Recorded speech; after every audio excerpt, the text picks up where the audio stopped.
말씀 예레미야 49장 1절에서 6절 말씀까지 함께 보도록 하겠습니다.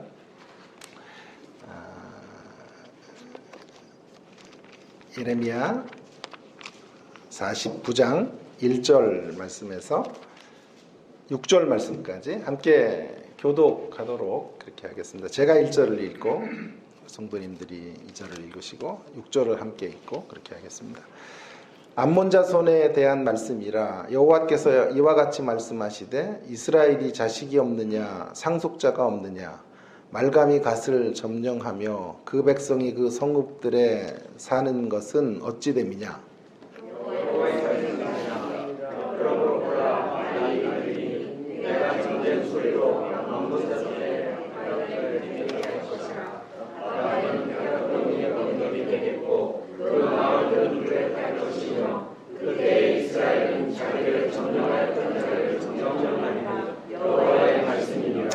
헤스보나 슬피 울지어다. 아이가 황폐하였도다. 너희 라빠의 딸들아 부르짖을지어다. 굵은 배를 감고 애통하며 울타리 가운데에서 허둥지둥할지어다. 말감과 그 제사장들과 그 고관들이 다 사로잡혀 가리로다.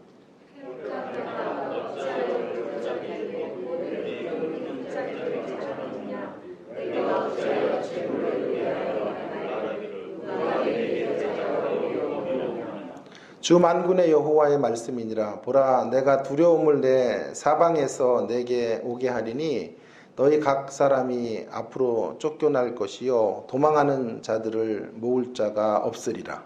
그러나 그 후에 내가 암몬 자손의 포로를 돌아가게 하리라. 여호와의 말씀이니라. 아멘.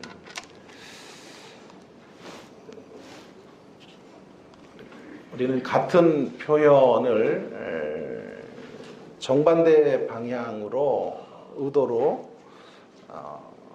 이제 사용할 때가 있습니다. 같은 표현을 정반대의 방향으로 사용할 때가 있는데요. 기본적으로 성경은 두 마음을 품지 마라. 정함 없는 두 마음을 품은 자들은 신앙의 궤도를 이탈한 자들로 이야기합니다. 그러나 좀 문맥이 좀 달라지면요, 두 마음이 굉장히 소중한 대목이 되기도 합니다. 오늘 저는 조금 다른 문맥에서 두 마음을 내게 주십시오. 두 마음이 있어야, 성경은 사실 우리들의 인생의 처방전이지 않습니까? 우리가 어떻게 살아가야 되는지에 대한 길을 제시해 주는데, 두 마음을 품고 살아갈 때 우리가 이김과 승리의 자리로 나아갈 수 있게 되는 것입니다. 우리가 품어야 될 두 마음이 어떤 것인지, 어떤 배경 속에서 이런 이야기가 나오는지 눈여겨봐 주시기를 바랍니다. 오늘 본문에 등장하는 강적 이야기를 좀 하려고 합니다.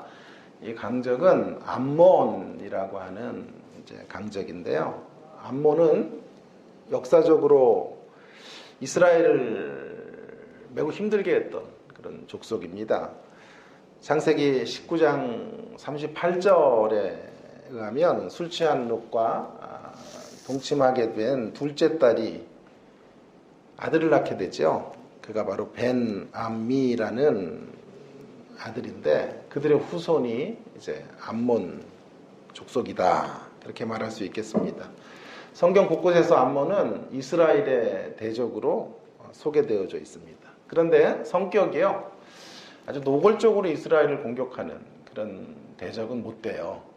독자적인 힘으로 이스라엘을 무너뜨릴 수는 없는 그런 족속이라고 할 수 있겠습니다. 옆에 끼어들어요. 그래서 함께 예를 들어 사사기 3장 12절 13절에 보면 에글론이 암몬과 아말렉 자손들을 모아가지고 와서 이스라엘을 공격했다.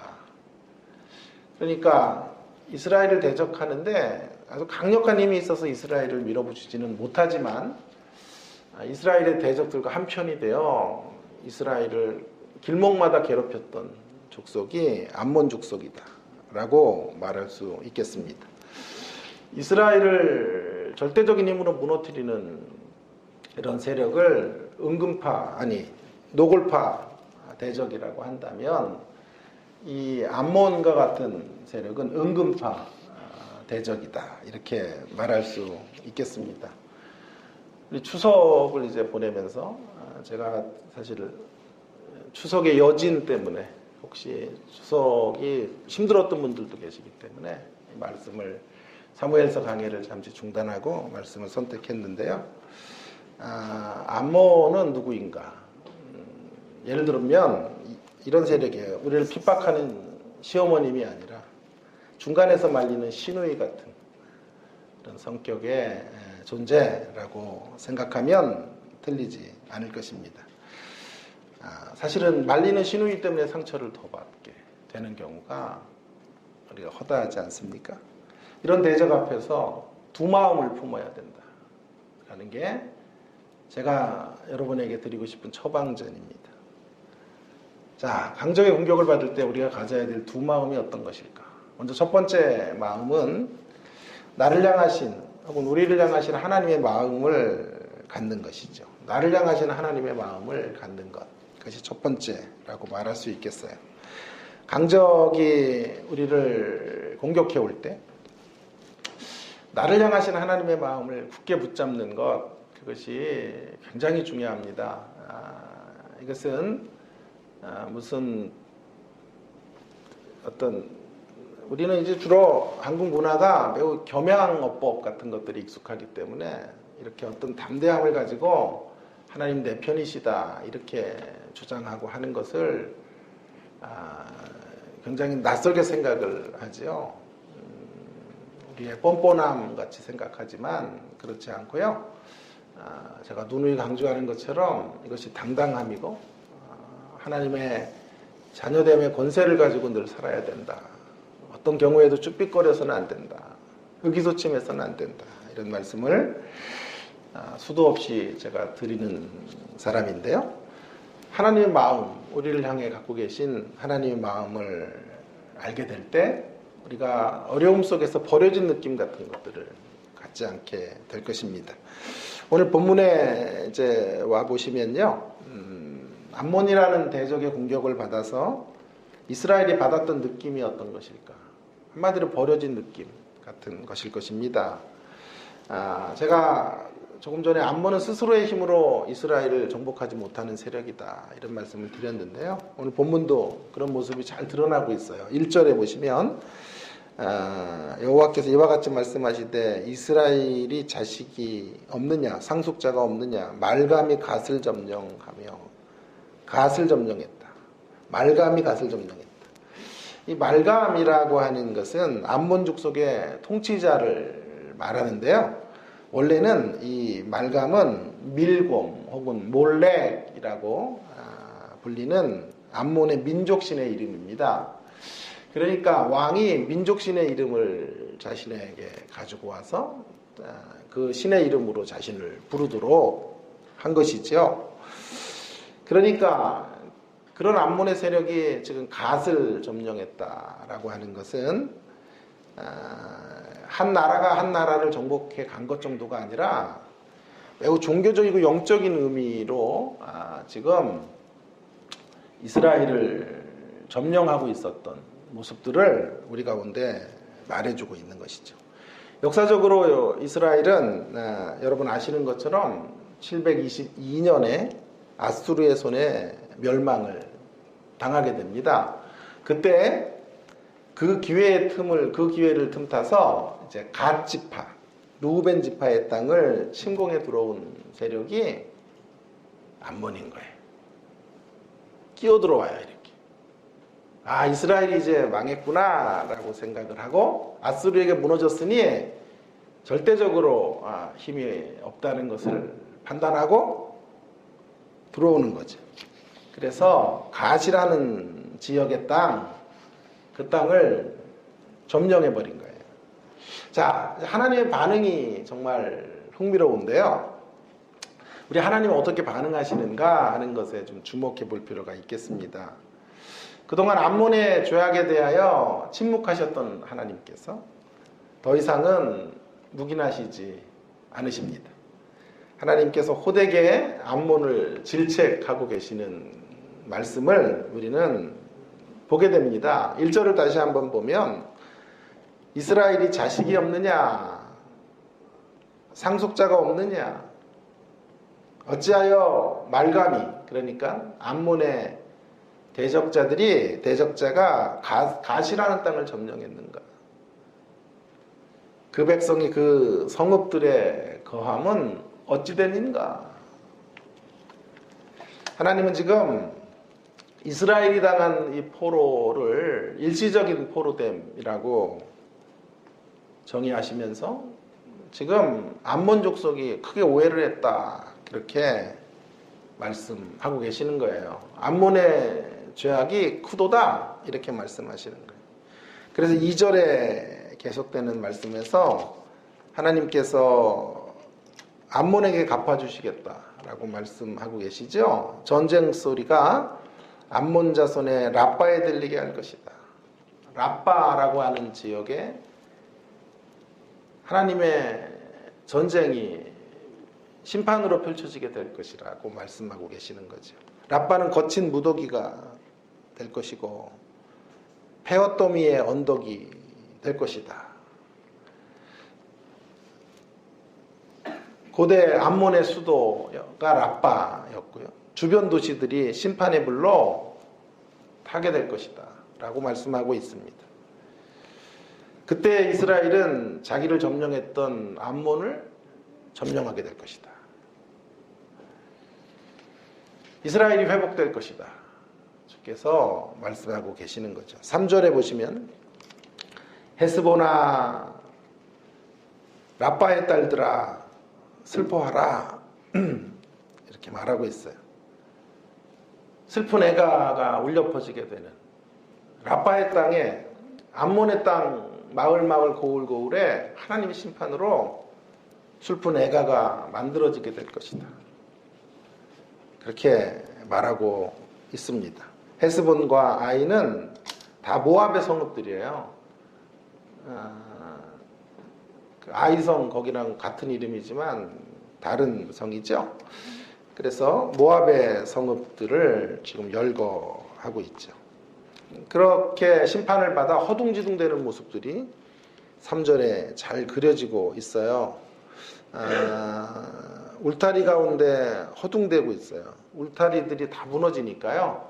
울타리 뒤에 숨어야 되는데 전쟁으로 인하여 심판을 당하고 성읍들이 초토화되니까 막 이 울타리 저 울타리 밑에 숨을 곳을 찾고 있는 암몬의 모습들을 보게 되는 것이죠.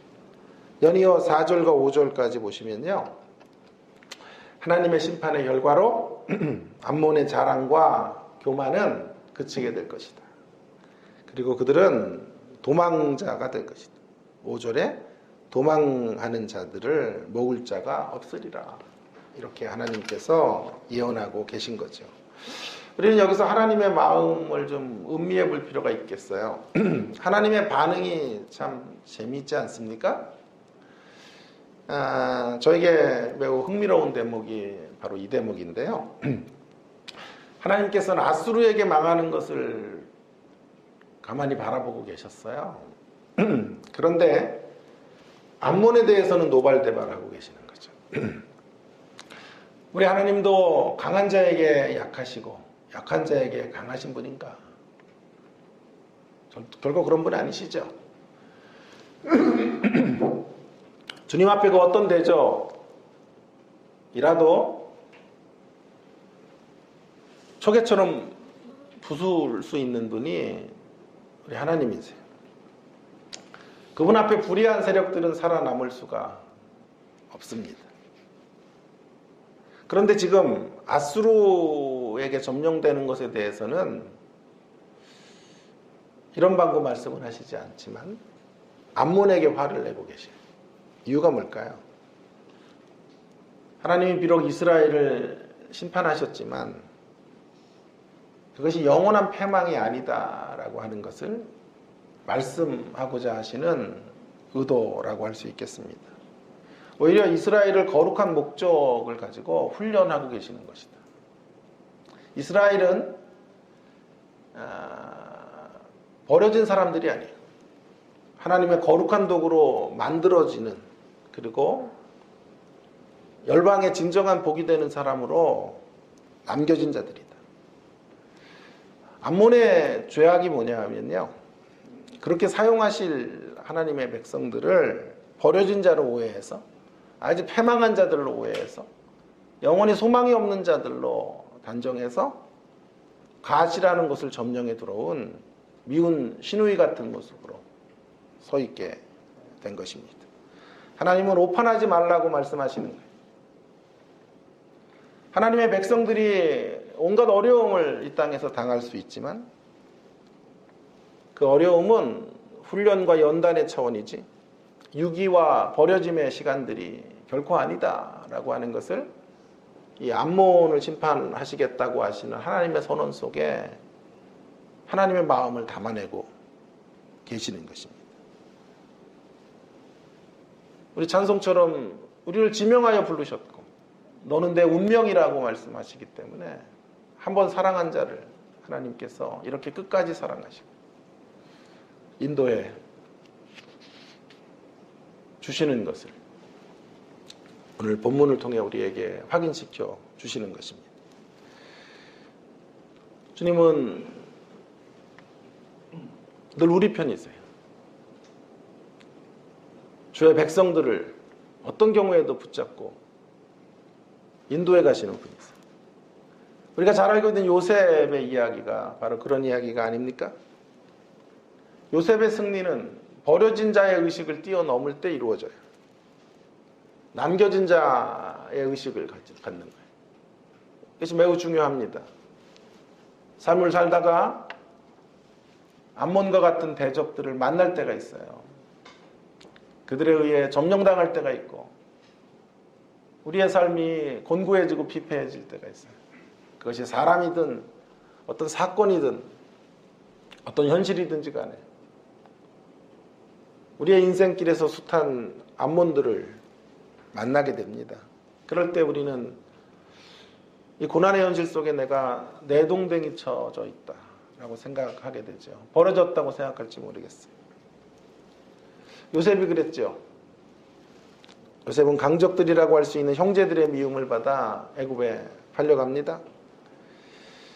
그가 애굽에서 버려졌다는 피해의식을 가지고 살았다면 요셉의 마음은 까맣게 타들어갔을 것이고 분노로 타올랐을 거예요. 그리고 그는 그 분노를 되갚고 싶은 마음으로 한 생에 망가진 인생을 살아갈 수밖에 없었을 것입니다. 그러나 그는 불현이 일어납니다. 어떻게 일어납니까? 무엇으로 일어납니까? 버려진 자의 의식이 아니라 하나님께서 자신을 남기셨고 하나님의 위대한 때를 위하여 준비하신다라는 의식으로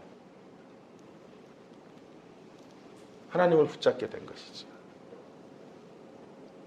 자신의 인간적인 계획이 산산조각 나는 자리에도 여전히 하나님의 계획은 무산되지 않고 하나님의 자신을 향한 꿈은 영롱하게 반짝인다고 확신했기에 그는 버려진 자리에서 다시 구원자의 자리로 나오게 된 것입니다. 그런 요셉의 모습을 분명하게 말해주는 구절이 창세기 50장 20절입니다. 자막이 있죠? 창세기 50장 20절에 우리 함께 같이 자막을 보며 읽을까요? 시작. 당신들은 나를 해하려 하였으나 하나님은 그것을 선으로 바꾸사 은과 같이 많은 백성의 생명을 구원하게 하시려 하셨나니 당신들이 나를 버려서 나를 버려진 자처럼 내동댕이 쳤지만 하나님께서 많은 백성을 구원하시기 위한 인생으로 나를 사용하시기 위하여 이곳에 먼저 보내셨고 미래를 위하여 하나님께서 남기신 자로 자기를 세우셨다. 그렇게 말하고 있는 것이죠. 시편에서는 분명하게 더 선명한 단어를 쓰고 있어요. 시편 105편 16절과 17절 말씀을 함께 같이 읽어보겠습니다. 시작.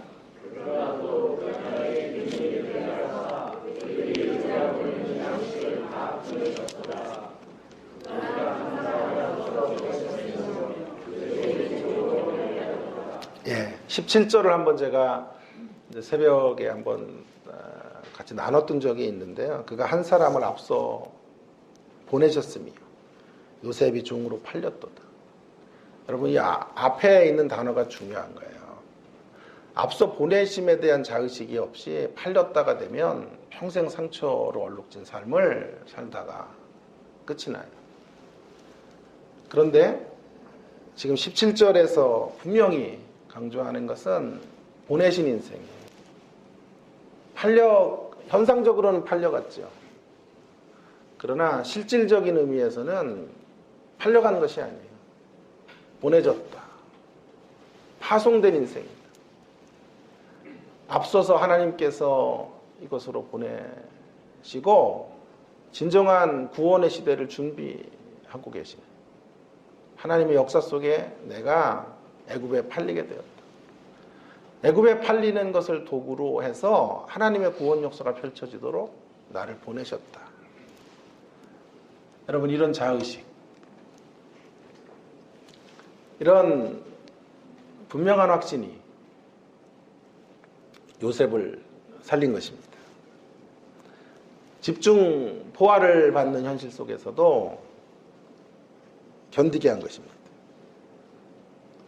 대적들과 말리는 신우이 같은 암몬의 공격 앞에서도 자신의 육신의 꿈이 다 깨어지는 산산조각 나는 자리에도 여전히 반짝이고 있는 하나님의 꿈과 계획을 바라본 것이죠.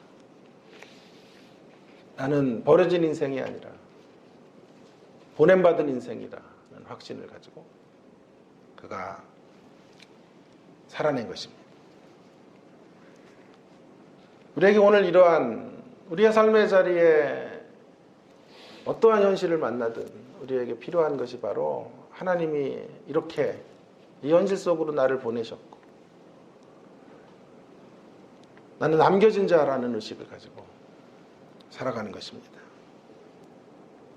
하나님의 비전은, 나를 통한 하나님의 꿈은 언제나 영롱하게 반짝인다고 믿고 나아가는 것입니다. 그것이 신자됨의 배짱이고 당당함이라고 생각합니다. 오늘 성경은 바로 이 지점을 다시 한번 분명히 강조하고 있는 거예요. 비록 아수르에게 점령된 현실이지만 그러나 암몬이 치고 들어오는 것을 허용하시지 않아요. 여전히 내 백성이고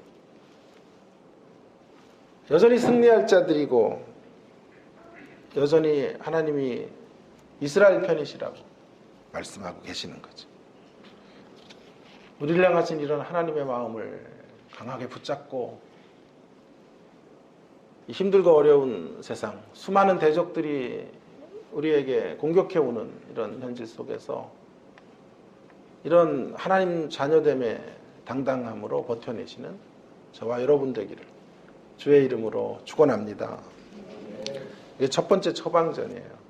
자, 이제 두 번째 강적의 공격 앞에서 우리가 살아날 수 있고 하나님 우리를 살리시기 위한 처방전이 어떤 것인가. 두 번째 처방전은 강적을 향한 하나님의 마음을 이제 아는 것입니다. 강적을 향한 하나님의 마음. 강적을 향한 하나님의 마음을 아는 것. 나를 향하신 하나님의 마음을 아는 것만이 아니라 강적을 향한 하나님의 마음을 아는 것입니다. 여러분, 나를 향하신 하나님의 마음을 알고 확신에 거하고 하나님 내 편이시. 내가 비록 부족하고 모순이 있고 연약하고 허물이 많아도 하나님 나와 함께 하셔. 이런 당당함과 신자됨의 어떤 확신 속에서 우리가 살아가야 합니다. 많은 경우에 나의 몰골이 비참하다는 이유로 내가 주님과 발맞춰가지 못한다는 사실 때문에 자꾸 우리를 열등의식의 자리나 버려짐의 자리로 이렇게 떨어뜨리는 것. 그것은 루터의 표현에 의하면 교만보다 악한 것입니다. 교만보다 악한 것은 절망이에요. 루터는 절망하려거든 차라리 교만하는 게 낫다. 교만은 패망의 선봉인데 그것보다 더 악한 것은 늘 좌절하고 절망하고 하나님 없는 자들처럼 살아가는 것은 더 악한 일이다. 그래서 하나님의 마음, 우리를 향하신 하나님의 마음을 알아야 된다 말씀을 드린 것이에요. 그런데요, 만약 우리가 이 마음 하나만을 갖고 살면요, 자칫 굉장히 위험한 자리로 떨어질 수가 있어요. 정제적인 우월의식이나 잘못된 선민의식 같은 것들이 여기서 움틀 수 있어요. 하나님 언제나 나와 함께 하시고 니들과는 달라 인생들아, 내가 하나님의 사랑을 받는 자야. 특별히 하나님이 나를 대접하셔. 까불지들 말어 하면 선민의식이지. 그래서 사실은 저에게 굉장히 중요한 어떤 기독교 신앙의 어떤 뭐라 그럴까요? 방향이랄까요? 신앙생활의 원리 중에 하나는 균형이에요. 사실은 텐션이죠. 긴장. 성경을 잘 보세요. 한쪽으로 이렇게 쏠리질 않아요. 하나님의 주권을 강조하다가 인간의 책임을 강조하고, 이렇게 성경이 팽팽한 긴장 속에서 우리 가운데 걸어가야 될 길들을 제시하고 있는 것을 보게 됩니다. 오늘 그런 긴장감을 또 좀 우리가 가지고 있어야 돼요. 하나님 나를 사랑하신다라고 하는 한 마음으로 쏠리면요, 굉장히 귀한 것이지만 그런 마음 하나만을 가지고는 형제들과 관계가 깨어져요. 그리고 섹트가 되고 개토화된 신앙생활, 잘못된 선민의식이나 우월의식을 가지고 살아가게 되죠.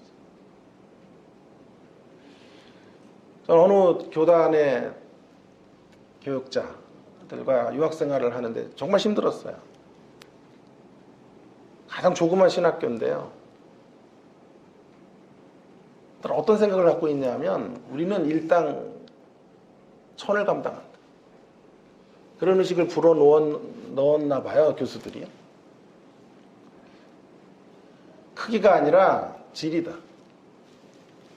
그런 얘기를 공공연하게 하는 거예요. 그러면 옆에 있는 사람들은 뭐가 되는 거예요? 자기는 일당 1000을 감당하는 거. 우리들은 다 쓸모없는 인생들이에요.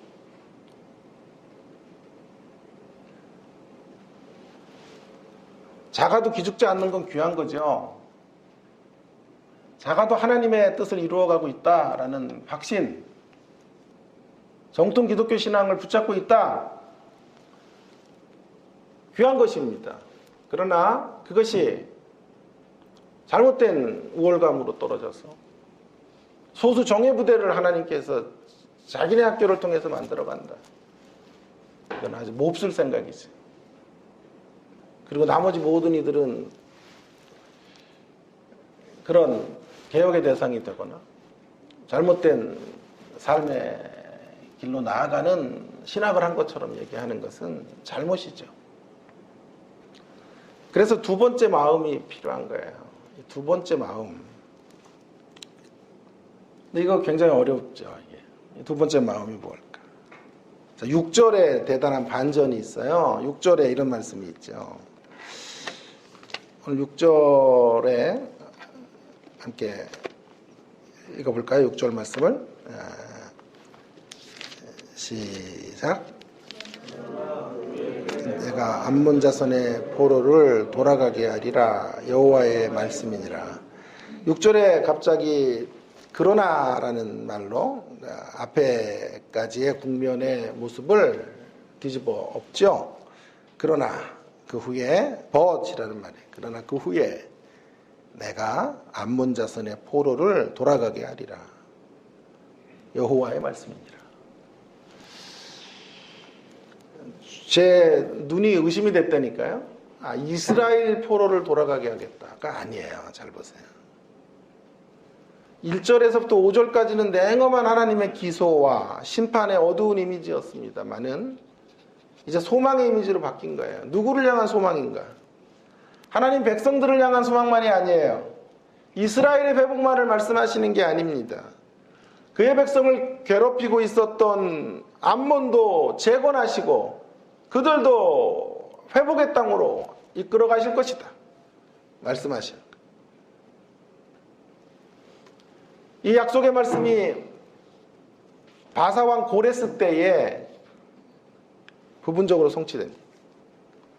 그리고 궁극적으로는 메시아 우리 그리스도께서 열방을 돌아오게 하시는 역사로 암몬이 돌아오게 됩니다. 성취되죠. 온전한 완성은 언제 이루어지는가요? 요한계시록 7장 9절에서 암몬이 온전한 회복의 자리로 나오게 됩니다. 요한계시록 7장 9절을 함께 읽겠습니다. 이후에 내가 보니 각 나라와 족속과 백성과 방언에서 아무도 능히 셀 수 없는 큰 무리가 나와 흰 옷을 입고 손에 종려 가지를 들고 보좌 앞과 어린 양 앞에 섰다. 여러분, 마지막 날에 어떻게 됩니까? 내가 보니 각 나라와 족속과 백성과 방언에서 아무도 능히 셀 수 없는 큰 무리들이 나와 흰 옷을 입고 하나님을 찬송하는 복된 인생의 자리에 서게 되는 것을 말씀하고 있죠. 여기 안에 암몬이 포함이 되는 것입니다. 이 사실은 우리에게 또 한 가지 하나님의 마음을 알려주고 있는 거죠. 우리의 삶의 범위를 넓혀야 된다라고 하는 것입니다. 우리가 끝없이 선교적 사명을 향해서 달려가야 된다 하는 것을 알려주는 것이죠. 우리 모두가 선교사가 될 수는 없어요. 그러나 선교적 사명은 우리 모든 성도들의 것이라고 성경은 말하고 있는 거죠. 우리 모두는 가지는 못하지만 보내고 기도하고 또 우리의 삶의 곳곳에서 하나님의 이 회복의 역사의 통로가 되는 선교적 사명들을 갖고 있는 것이죠. 무슨 선교사의 일을 선교적 사명이라는 것을 거창하게 말할 필요는 없어요. 주님의 긍휼의 마음을 가지고 나아가는 것이죠. 긍휼의 마음을 가지고 일상으로 들어가는 것이죠. 긍휼의 마음 품고 암몬을 향한 하나님의 마음을 우리도 가지고 우리 주변에 말리는 시누이 같은 인생들에게 나아가는 것이죠. 그래서 그들에게 진정한 사랑을 보이고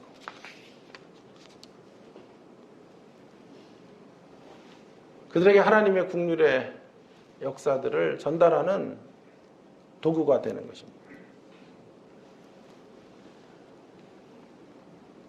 우리가 이런 마음으로 살아가야 할 것을 성경 6절은 강조하고 있는 것입니다. 굉장히 부담스러운 말씀이죠. 도저히 우리의 지금의 자리에서는 이루어낼 수도 없고 도달할 수도 없는 메시지. 그래서 이런 마음을 갖자만이 아니라 어떻게 암몬을 용서할 수 있을까? 암몬과 같은 이런 존재를 하나님의 마음으로 품을 수 있을까? 한 두 가지 좀 생각을 하려고 합니다. 하나는 해야 된다고 해서 이루어질 수 있는 것은 아니고요. 이런 생각을 먼저 할 필요가 있겠어요. 우리가 암몬에게 가야 하는 이런 하나님의 마음을 가질 때 가장 첫 번째 그런 마음을 통해서 얻게 되는 축복의 수혜자는 우리들이 되는 것이다 라는 생각을 늘 할 필요가 있겠습니다.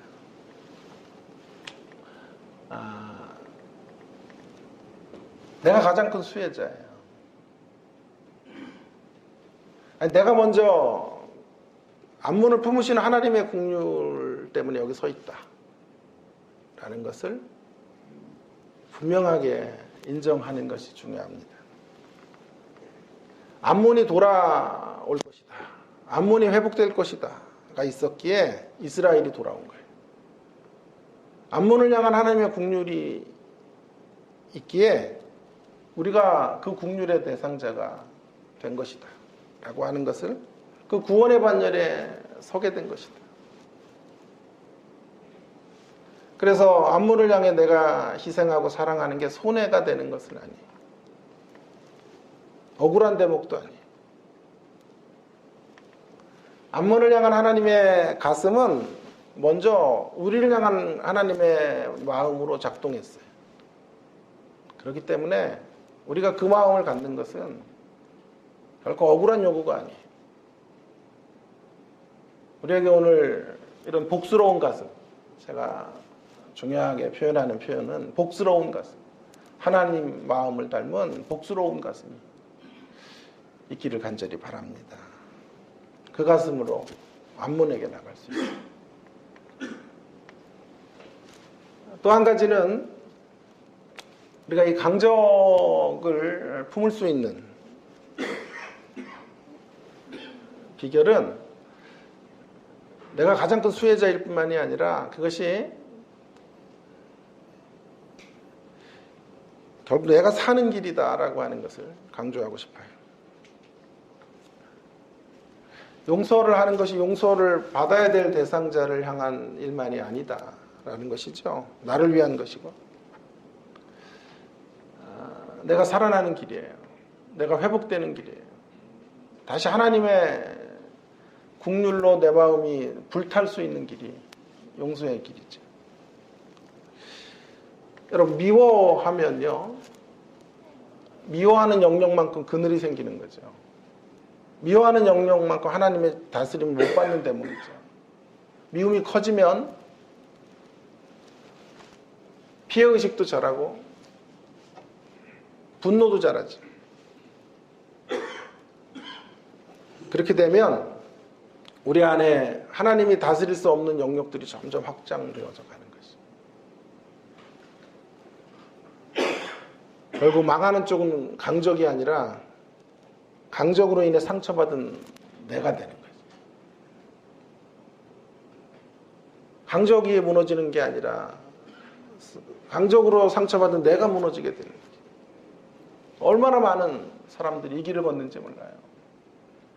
강적으로 인해 상처받은 것도 억울한데 자기가 또 그 강적으로 받은 상처를 대물림하고 사는 거예요. 자기가 또 그 상처의 주인공이 돼서 또 살아가는 거예요. 부모에게 상처받은 것도 억울한데 그 상처를 또 자기가 살아가는 거예요.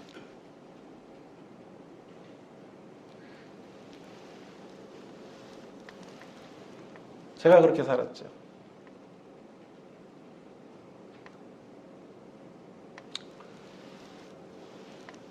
결혼 생활 얼마 하지 않았는데 연애는 오래 했어요. 한 6년 정도 연애하고 7년 정도 연애해서 결혼을 했죠.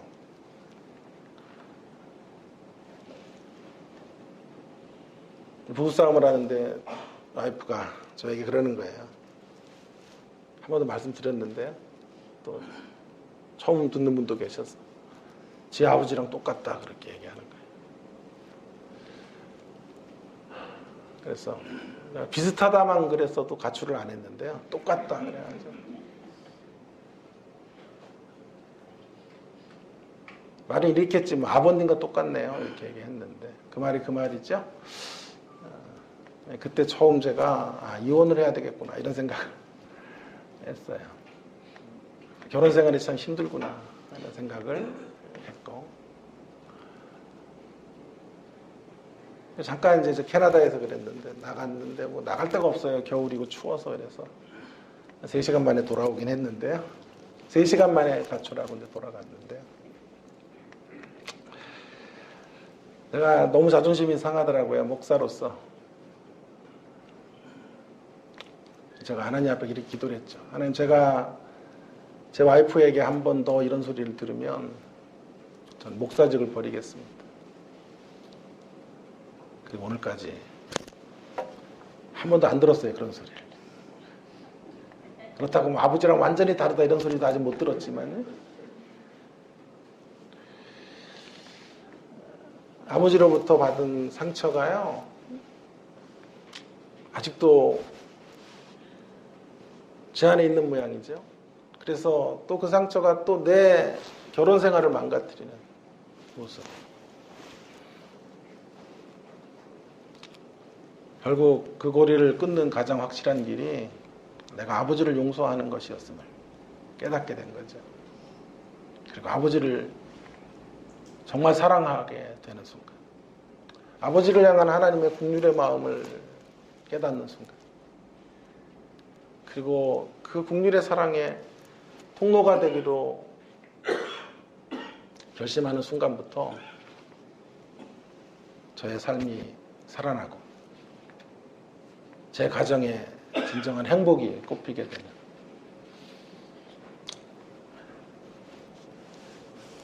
그러한 놀라운 은혜를 경험하게 되었습니다. 여러분, 암몬을 향한 하나님의 마음을 저와 여러분이 갖게 되기를 간절히 바랍니다. 이 마음을 우리에게 하나님께서 허락해 주시기를 바랍니다. 잘 안 되기 때문에 몸부림을 쳐야 돼요. 몸부림을 쳐도 잘 안 돼요. 암몬을 용서한다는 게, 나에게 무례하게 대한 사람 마음으로 품는다는 게 이게 거의 불가능해요.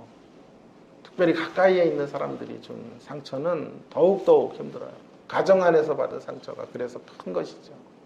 그래서 명절이 사실은 더 힘들어요. 가족들이 모여서 함께 지내는 시간들이 행복하지만은 않고 과거의 아픈 상처들이 들추어지고 서로 그렇게 시간들을 보내야 되기 때문에 어렵습니다. 그래서 성경은 말해요. 우리가 이 일을 위해서 진심으로 기도해야 된다. 누가복음 6장 27절과 28절 읽고 좀 마무리를 하려고 합니다. 누가복음 6장 27절과 28절에 자막에 있죠. 함께 읽어볼까요? 그러나 너희 듣는 자에게 내가 이르노니 너희 원수를 사랑하며 너희를 미워하는 자를 선대하며 너희를 저주하는 자를 위하여 축복하며 너희를 모욕하는 자를 위하여 기도하라. 제일 중요한 마지막 단어가요, 우리를 모욕하는 자들에게 기도해야 돼요.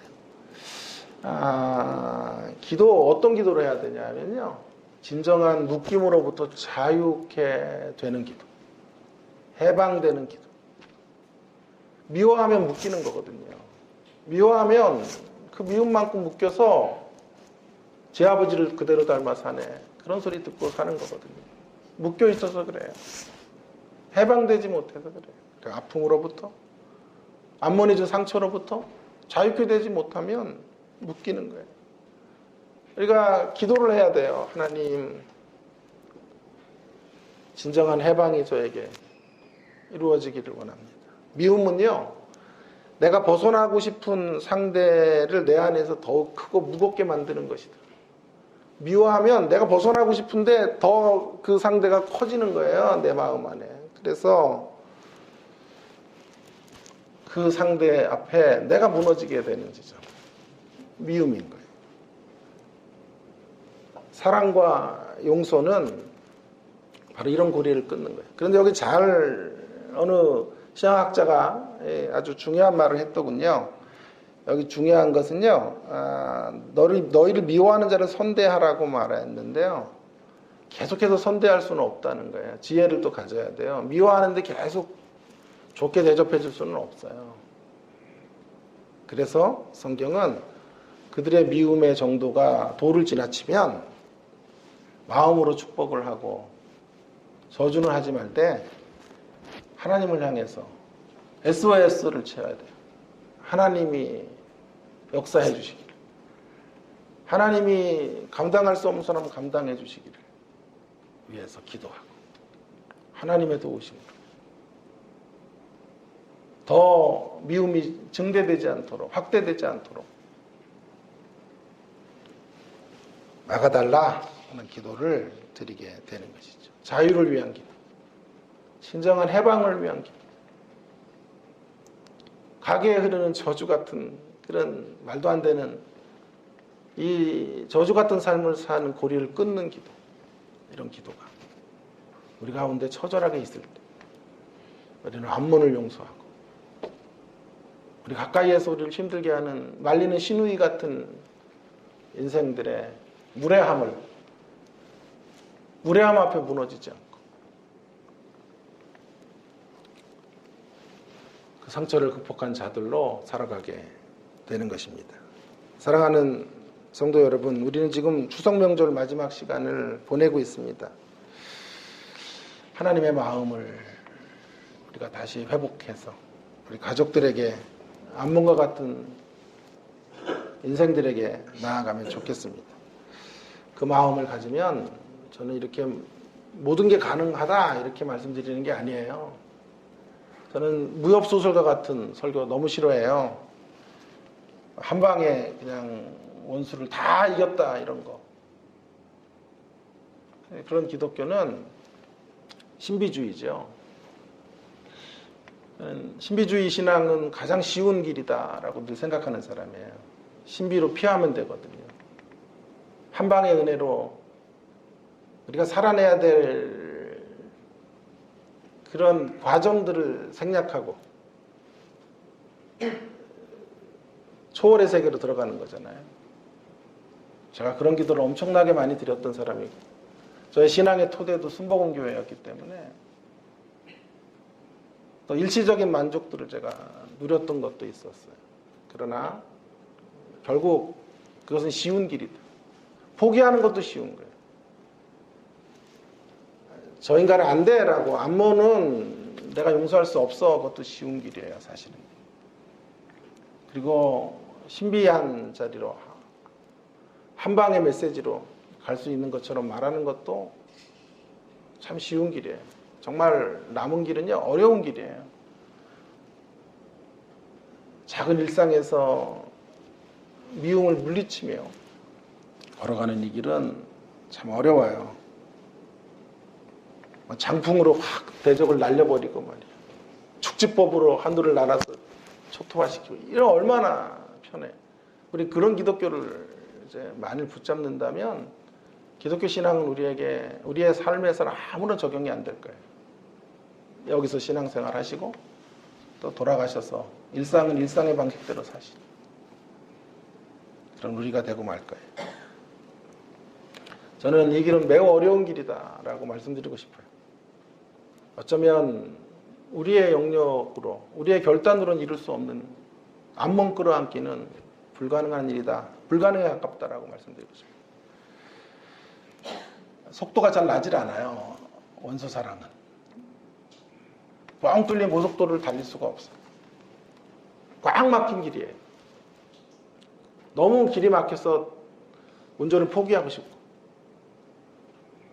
되돌아가고 싶다. 그래서 제가 중요하게 말씀드리고 싶은 것은 궤도를 이탈하지 말자는 거예요. 아무리 힘들어도,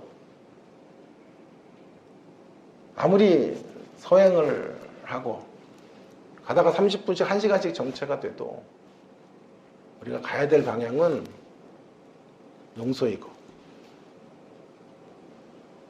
암몬의 회복을 향한 하나님의 마음을 갖는 것이다. 이 흔들릴 수 없는 굳건한 전제 위에서 오늘도 다시 한번 그 길을 걷기로 결단하는 우리가 되기를 간절히 바랍니다. 암몬도 나를 빚기 위해서, 암몬의 세력도 나를 빚어 가시기 위해서 하나님이 사용하시는 배역 속에 주어져 있다고 생각하셔야 돼요. 그 배역으로 내 삶에 들어와 있는 거예요. 나를 짓기 위한 배역으로 하나님이 사용하시는 도구로 암몬이 내 삶에 들어와 있다는 사실을 잊지 마셔야 돼요. 그들도 나의 삶의 일부라고 하는 사실을, 내가 품어내야 될 내 삶의 이야기의 일부인 것을 분명히 인정하고 이 길을 걸어가야 하는 것입니다. 제가 얼마 전에 읽은 목회자 지망생과 차량 절도범 이야기, 내용원의 치킨숲이라는 책을 쓴 분의 또 다른 책에 나오는 이야기인데요. 미국의 신학교에서 인턴십을 하는 신학생 이야기입니다. 교도소 인턴십을 하는데 접견실, 보호소 안에 무슨 휴게소 같은 데서 절도범을 만나서 복음을 전하는 거예요. 처음 만나자마자 그가 위선자 또 왔군 하며 빈정대고, 목사들은 다 위선자야 이렇게 얘기하는 거예요. 보통 기분이 상해서 그냥 그 방을 뛰쳐나와도 되는데, 이분이 맞습니다. 저는 위선자이고 당신도 위선자니까 우리 위선자들끼리 대화나 해봅시다. 그렇게 해서 그게 먹혀들은 거예요. 그래서 그날부터 이제 복음을 전하기 시작을 한 것이죠. 그리고 너무나 친해진 거죠. 인턴십 과정이 끝나는 때 마지막 날이죠. 마지막 날에 그 차량 절도범이 너무 섭섭한 마음으로 이제 오늘이 끝이냐고 묻는 거예요. 예, 오늘이 끝입니다. 형제님 계속 제 마음에 남아있을 것입니다. 그렇게 나오려고 하는데 갑자기 그 목사 후보생의 목을 감더니 귀를 잡아 당긴 거예요. 그리고 귀 속에다가 말을 하는 거예요. 차량을 절도하는 요령을 알려주는 거예요. 차량 절도범이 목사 후보생에게. 좀 웃겨야 되는 건데, 자. 열쇠 없이 시동을 거는 법. 어떤 차를 용이하게 훔칠 수 있는지. 또 맞춤형 전략도 알려줘요. 볼보를 훔칠 때는 이렇게 해야 되고, BMW를 훔칠 때는 이렇게 해야 되는 맞춤형 전략들을 알려줘요. 이 목사 후보생이 너무 웃음이 났다 그래요. 그런데 이내 마음에 감동이 밀려오더래요. 그리고 눈물이 흐르게 된 거예요. 그 절도범은 사랑을 받고 자신이 표현할 수 있는 가장 귀한 사랑을 주려고 한 거죠. 그에게는 줄 수 있는 게 그거밖에 없어요. 자동차 훔치는 방법을 알려주는 것밖에 없어요. 신학생 목사 후보생이 말했대요. 고맙습니다. 이제 자동차 열쇠를 잃어버려도 시동 거는 법을 확실히 제가 알게 됐으니 걱정 안 해도 되겠습니다. 안녕히 계세요. 그리고 허그를 하고 나왔다 그래요. 여러분, 아쉬운 것은요, 최선의 사랑이 이 정도밖에 되지 않는 것이 아쉽죠. 그죠? 그 차량 절도범의 최선의 사랑은 고작 이 수준밖에 안 되지만, 사랑을 받으면 인생은 피어올라요. 그리고 하나님의 형상으로 창조되었기 때문에 그 사랑을 나누고 싶은 마음들을 갖게 되는 것이죠. 암몬의 족속도, 암몬과 같은 세력도 하나님의 긍휼과 사랑으로 대하는 사람들이 있으면 아름답게 피어오르게 되는 것입니다. 우리는 그 일의 통로가 되어야 합니다. 그 일을 가로막는, 상대의 마음을 더 단단하게 굳게 만드는 일에 도구가 되어서는 안 되고요. 하나님의 형상으로 아름답게 꽃을 피우도록 하는 일들을 위하여 귀하게 쓰여지는 저와 여러분이 되기를 주의 이름으로 축원합니다. 두 마음을 주십시오. 두 마음을 주십시오. 정험 없는 두 마음이 아니라 견고한 두 마음으로 이기고 승리하기를 바랍니다. 그리고 우리 자신들을 지켜내기를 바랍니다. 어떤 경우에도 하나님 내 편이시다 라는 확신 속에 이 마음 가운데 하나님을 향한, 나를 향한 하나님의 마음을 깨닫고, 또 강적을 향한 하나님의 마음도 깨달아서 그 안에서 내가 살아나는 진정한 역사, 우리의 삶 속에서 이루어지기를 바랍니다. 100을 달리고 100을 놓고 달릴 수는 없어요. 그럴지라도 가다가 서행을 하고 휴게소에서 쉬다가 갈지 몰라도 뒤돌아가지는 않고 궤도를 이탈하지는 않고 아무리 힘들고 어려워도 반걸음씩이라도 이 용서의 길, 안문을 회복하는 이 길을 위하여 달려나아가는 저와 여러분 되기를 주의 이름으로 축원합니다.